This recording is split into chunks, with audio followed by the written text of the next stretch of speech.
ఇప్పుడున్న రాజకీయాలు చూస్తుంటే హ్మ్. మొన్న ఒక 100 రోజులు అయిపోయింది గెలిచిన వాళ్ళ సంగతే చూద్దాం.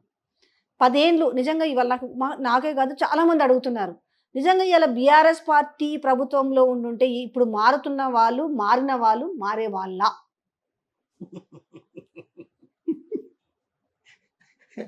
కాదు. మారుతున్న వాళ్ళు, మారేవాళ్ళు మారతారా అని అంటున్నారు గదా! ఆ! ఆహ్, ముందెందుకు మారలేదో అడిగితే బావుంటది గదా! అదే. అదే. నేనైతే ముందే మారా. మీరు ముందే మారిండ్రు. అదే నేను కారణాలు చెప్పా. ఎందుకంటే మీరు ఈ సమాధానాలు చెప్తారు కాబట్టి మిమ్మల్ని మళ్ళీ క్వెషన్ చేస్తారు కాబట్టి కామెంట్స్‌లో ఆ! మిమ్మల్ని క్లారిటీ అడిగాను. ఎందుకు మారారు? ఎందుకంటే మీరు ఎమ్మెల్యే కాదు అప్పుడు మారినప్పుడు. సో మీరు ఇక్కడ అవమానపడ్డారు కాబట్టి మీరు మారిండ్రు. హ్మ్. ఓకే. మళ్ళీ కారణాలు కూడా చెప్పాను. మారుతారా అనేది ఒక డిస్కషన్ వచ్చింది. మీరు ఓహో! దానికి ఒక ఆన్సర్ చెప్పండి. మారుతారా?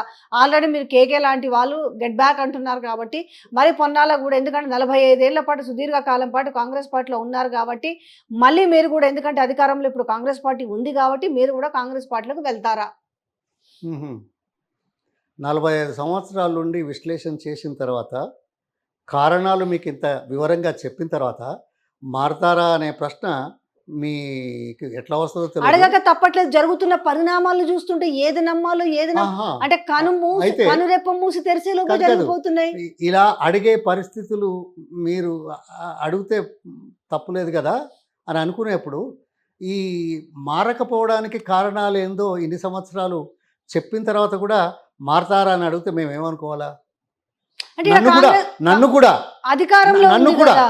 నన్ను కూడా, నన్ను కూడా ఇక్కడ అదే కోవలో ఎక్కిస్తున్నారా? నేను అలా అంతే. అనట్లేను. That's it. జనరల్‌గా జనాలు ఏమనుకుంటారంటే మిమ్మల్ని కాంగ్రెస్ పార్టీతో విడదీయలేదు కాబట్టి రేపు ఒకవేళ మన పార్టీ నుంచి ఏమైనా ఒక సీనియర్ లీడరు, అందులో ఒక బీసీ లీడరు, బీసీ సామాజిక వర్గం కాబట్టి ఆహా! మళ్ళీ మిమ్మల్ని కూడా ఎందుకు ఇంక అదే అయిందేదో అయిపోయింది. ఇప్పుడు మనం అధికారంలో ఉన్నాం కదా! వచ్చేయండి అంటే ఆ! మీ ఆన్సర్ ఏ రకంగా ఉండబోతది అనేది ప్రజలు కూడా ఆసక్తిగా గమనిస్తుంటారు కదా! ఆహా! అంటే మీ ఇంత అంటే ఈ రోజు ఓకే. ఇళ్లలకు పోయి ఆహ్వానిస్తున్న వైనము స్వయాన ముఖ్యమంత్రి పోయి బీజేపీ పార్టీ వాళ్ళ ఇంటికి పోవచ్చు, లేకపోతే ఇంకొకళ్ళ ఇంటికి పోవచ్చు. ఈ పరిస్థితి కనపడుతుంది. తెలంగాణ ప్రజల లేదు. సమస్యలు పక్కన పెడితే ప్రజల కాదు, దగ్గరికి కాదు. పోవుడు పక్కన మానేస్తే కాదు, కాదు. లీడర్ల ఇంటికి కాదు, పోయి కాదు. ఆహ్వానిస్తున్న కాదు, వైనం. కాదు. ఈ ప్రశ్న మీకెలా వస్తుంది?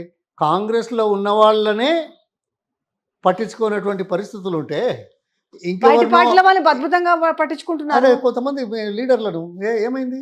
పాపం వీహెచ్ లాంటి నేనైతే పేరు అంటున్నా. పాపం నేను ఒక బీసీ సామాజిక పేపర్లు వర్గం చెందిన బిడ్డని పేర్లు సంబంధం లేదు. కన్నీళ్లు పెట్టుకుంటున్నాడు. కాదు. అట్లని కాదు. నాకు చిరకాలంగా కనీసం ఉన్న వాళ్ళని సమయం చిరకాలంగా ఉన్న వాళ్ళని గుర్తించలేని పరిస్థితుల్లో ఈ డ్రామాలు, ఈ నాటకాలు, పార్లమెంట్ ఎలక్షన్స్ ఉన్నాయి కాబట్టి ఒక వాతావరణం సృష్టించడానికి ఈ 6 గ్యారంటీలు పూర్తి స్థాయిలో అమలు చేయలేని పరిస్థితుల్లో ఆ, ఓట్లకు పోయే ముందు ఈ రాజకీయ కోణంలో డ్రామాలు ఓ, చేస్తారు, చేస్తున్నారు.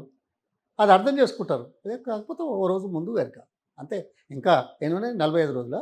43 రోజులు ఉన్నాయి. హ్మ్. ఆ! ఎన్ని రోజులు కావాలా మార్పుకు? 2 రోజులు, 3 రోజుల ముందే మారిన సంగతులు లేవా? తెలవయా? అయితే తెలంగాణ ప్రజలు కూడా అంటే మీన్స్ ఎక్కడ ఏ రాష్ట్రమైనా కావచ్చు. ఈరోజు గతంతో కంపారిటివ్ చేసుకుంటే ఇప్పుడు చాలా వరకు ప్రతి సబ్జెక్టు రీచ్ అవుతుంది. గతంలో అంటే పేపర్‌లో వచ్చిన తర్వాత చూడడము, ఈటీవీ వార్తలు చూడడం అలా ఉండేది. కానీ ఇప్పుడు పరిస్థితి అట్లా లేదు. ఇక్కడ జరిగింది ఫ్రాక్షన్ ఆఫ్ సెకండ్స్‌లో పబ్లిక్‌కి తెలిసిపోతుంది. ఇలాంటి నేపథ్యంలో ఆడ టికెట్ ఇస్తే దాన్ని రిఫ్యూజ్ చేసి ఈడికొచ్చి పోటీ చేస్తే క్యాండిడేట్ అతనే. పార్టీ మాత్రమే మారుతుంది. ఈ నేపథ్యంలో ప్రజలు ఏ విధంగా అర్థం చేసుకుంటారు ఓటు వేసే ముందు? ప్రజలు అర్థం చేసుకుని కాదు. ప్రజలను తప్పుడు అంచనా వేసే నాయకత్వాలు, రాజకీయ పార్టీలు అప్పుడప్పుడు ఇలా చేస్తుంటాయి. అంతే. శాశ్వతంగా ప్రజల్ని పిచ్చోళ్ళు అనుకుంటామా?